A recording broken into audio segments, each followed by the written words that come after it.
What's good? It's Woog. We've got Nick Ball, 22 wins, 0 losses, and 1 draw, defending his WBA featherweight title against Sam Goodman, 20 wins and 0 losses. This is a part of the Moses Atama versus Dillian White fight card. This is a pay-per-view, right? Like a DAZN pay-per-view. I mean, damn, this is a Riyadh season. I thought we were supposed to scale back on the pay-per-views, but this is a pretty damn good fight. The card is pretty good. I mean, it's got a few fights, a few good fights. I would have rather have seen Raymond Ford versus Anthony Cacace than Raymond Ford versus Abraham Nova. But I feel like Abraham Nova has had such tough luck in close decision losses that I like that he's getting another shot here. But Nick Ball versus Sam Goodman. Remember, Sam Goodman was tossed around as being one of the potential Naoya Inoue opponents at 122. They had scheduled the fight.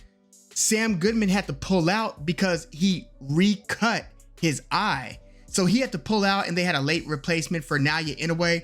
Very disappointing incident for Sam Goodman. He'd been wanting this one, and he just had tough luck in getting injured and then re-injured and not being able to fight with the monster, or lucky versus unlucky, depending on how you think that one was going to go down. But I would have liked to have seen how Inoue would deal with Sam Goodman. Sam Goodman's signature win came against a really good prospect in Rais Aleem, where, you know, they were fighting. It was on Showtime. And so Sam Goodman kind of showed out as he beat Rais Aleem, giving him his first loss, I believe, via split decision. I believe that's still Rais Aleem's only loss. And he's had maybe like 2 wins since, but I'm thinking like, damn, you're now like 35. You got to get it going. And it just sucks that a close loss like that for Aleem pretty much just set him way back. Like, you know, before he was one of the guys who might have been fighting at the time. The champs were like Stephen Fulton, MJ Akhmadaliev. This is before the monster came to 122. But yeah, big setback for Aleem. He hasn't quite recovered career-wise yet, and Sam Goodman has had those injury-based setbacks. But since that Aleem fight, you know how I said Aleem has fought and won twice since Aleem versus Goodman? Well, Goodman has won 5 fights since beating Rais Aleem, so he has been busy, just not against top-tier competition. Whereas Nick Ball kind of stormed the scene. I would say he started making a name for himself really in 2022 when he beat and stopped Isaac Lowe. After that, he won his next few fights. He beat Isaac Dogboe like more convincingly than anybody I've seen beat Dogboe since Emmanuel Navarrete, when he beat him in those back-to-back brutal, vicious fights where Dogboe, I'm surprised Dogboe was able to keep going career-wise for as long as he was after those brutal beatdowns at the hands of Navarrete. But Nick Ball pretty much put a beating on Dogboe. This one wasn't a split decision loss. This was a unanimous decision win for Nick Ball. So anybody who thought that maybe Nick Ball wasn't the truth, usually you could figure that out in a fight against Isaac Dogboe. A lot of people come up just short, like Joet Gonzalez comes up short more often than not, unfortunately. So that Ball win over Dogboe was like in November 2023.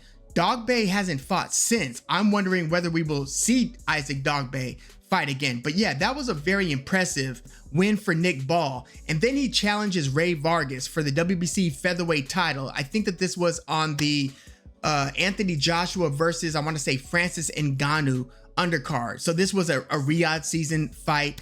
And Ray Vargas, I thought, won the first few rounds. Nick Ball pretty much dominated the second half of the fight. I think most people who watched the fight thought that Nick Ball should have come away with that, with Ray Vargas's WBC title, but they actually called this one a split draw. So Ray Vargas retained his title, and this was over a year ago, and Ray Vargas hasn't fought since. I'm wondering whether he is kind of retired. But Nick Ball got right back into action. Like 3 months later, he fights Raymond Ford, who was coming off of a very good, competitive, dramatic win over Kolmatov. This was supposed to be a near 50-50 fight, Ford versus Kolmatov, and Ford ends up stopping Kolmatov in the last few seconds, basically the final seconds of the fight. So that won Raymond Ford the WBA, the vacant WBA featherweight title, that win over Kolmatov. And then Ray Ford defends it against Nick Ball, and in a very good fight where I think Ray Ford was the favorite, like a slight favorite, but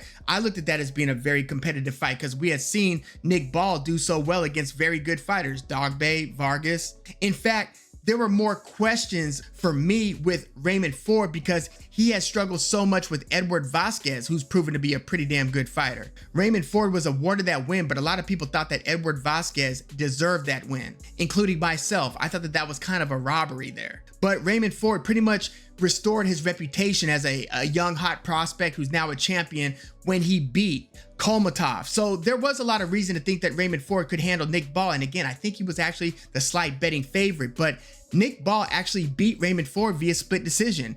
I thought that his pressure gave Raymond Ford all kinds of problems. Raymond Ford did battle back valiantly. He was hitting him with some nice clean counters. He was backing him up in certain instances. And I thought that he kind of hurt Nick Ball a couple of times, but this turned into such a battle of attrition that Raymond Ford couldn't really jump on Ball, even if he kind of hurt Ball, because Ball was just so tenaciously coming forward, keeping the pressure on Ray Ford, winning a lot of those close rounds. So yeah, Nick Ball, that's pretty much Nick Ball's signature win. And again, that earned him the WBA featherweight title. He has since defended that successfully twice against Ronnie Rios, who is, pretty long in the tooth. I thought that Ronnie Rios should have retired after his loss to MJ Akhmadaliev, but he's fought a couple times since. But he really took a beating against Nick Ball, got stopped in the 10th round, and then Nick Ball stopped TJ Doheny, who's fought some of the who's who in featherweights of the era. He's fought Michael Conlon, he's fought Daniel Roman, Sam Goodman. I mean, that's who Goodman beat right before that Rais Aleem fight. And Doheny's fought Naya Inoue, and then Nick Ball most recently. Well, Nick Ball, true to form and true to his nickname, the Wrecking Ball, just pretty much, steamrolled TJ Doheny. So Nick Ball is a force. He's a very short fighter. And I mean, like, this guy is shorter than Isaac Cruz. He's about 5'2". Sam Goodman's about 5'6.5". And although Nick Ball is a big favorite here, he's a -400, so a 4-1 favorite. I don't see that as being valid. Although I think the reason for that is because Sam Goodman is the one coming up from 122 to 126. Like when he beat Rais Aleem and when he was about to fight the monster, that was all 122 business. Sam Goodman is still pretty much a newcomer to featherweight. He's only had one featherweight bout. So yeah, this being his second fight in the division and it's against Nick Wrecking Ball. Yeah, that's a tough draw, but Sam Goodman, he's been salivating for an opportunity like this since, he didn't eventually get the Naya Inoue one. This is pretty much Sam Goodman's time to shine, if he is going to shine. With that fight against Aleem and with, some of the bad luck that he's had injury-wise and stuff, I wonder whether Sam Goodman is as sharp and as good today as he was a couple of years ago when he beat Aleem. He hasn't fought anyone nearly that caliber since. Now, Goodman doesn't have the power of Nick Ball. Nick Ball is very explosive, but Sam Goodman does have a really good jab, and he pretty much stands his ground. That's one of the things that I think makes this matchup so interesting. Nick Ball isn't going to be fighting somebody who's looking to move away from him. I think that he's looking to meet Nick Ball and to start backing him up with his technical boxing, with his jab, with, as online boxing analyst Richard Dwyer likes to put it, following the ambush. Basically, you've got the ambusher, Nick Ball, jumping in, letting his hands go, and then looking to retreat. Sam Goodman's the type who he won't let you just get away with jumping in and jumping out without, paying for the real estate, and to quote Teddy Atlas. He will actually take that step forward and chase you that one step back and let either a jab go, like a stiff jab, or he'll lead with the right and throw that swivel jab with the one on top of that. So he'll go 2-1 when he's following you after you've jumped in on him. So I don't think this is going to be cat and mouse with Nick Ball trying to chase the boxer down. No, I think Sam Goodman is going to try to look strong here against Nick Ball. Now, you've got to be careful because Nick Ball's got those short punches and he will just exchange in a tight phone booth style. He'll let his hands go. So you've got to be ready for what's coming. But I think that Sam Goodman's got enough IQ to where I actually think he's going to do a lot better than a lot of people think in handling these attacks and these continued attacks from Nick Ball. Speaking on that, I just want to give some additional commentary on Sam Goodman's style. He reminds me, there are a lot of differences, but he reminds me a little bit of Josh Taylor. No, he's not a lefty like Josh Taylor. Josh Taylor had better legs in his prime. Josh Taylor had better angles, a more diverse offensive arsenal, super rugged, right? But so maybe it's something about Sam Goodman's posture, or maybe it's his haircut. I don't know, but there's something about him and his willingness to push even aggressive fighters back. with first standing his ground and then kind of launching attacks at you where you would think that the other guy should be the aggressor. He's got a little Josh Taylor in him. Again, there are a lot of differences, but I do see some similarity in maybe it's also the fighting spirit, just like the idea that they seem like they like to scrap. Maybe there is some of that, but I see a little similarity between Sam Goodman and Josh Taylor. Now, how will he stand up to the power of Ball? That's a question that remains to be seen. Again, he's new to this division. Will he be a powerful puncher against Nick Ball?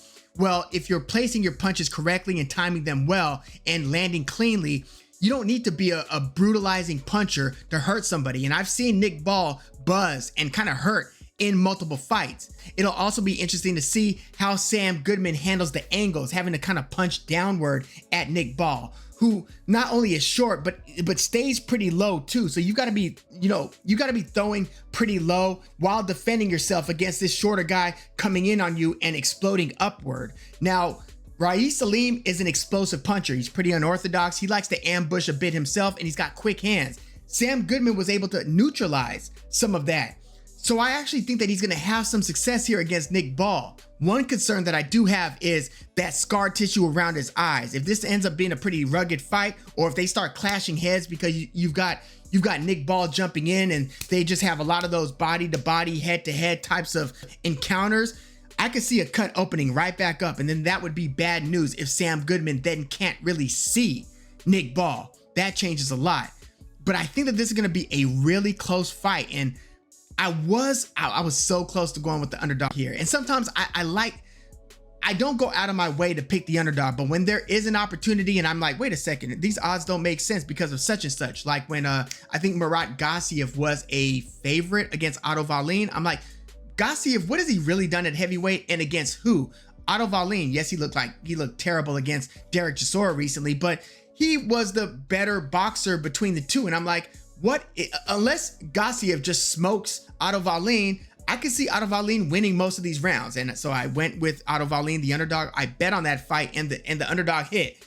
I was very close at saying, wait a second, no, this doesn't make sense. Sam Goodman's actually going to outbox Nick Ball. He might even start backing Ball up. He might even hurt or drop Ball.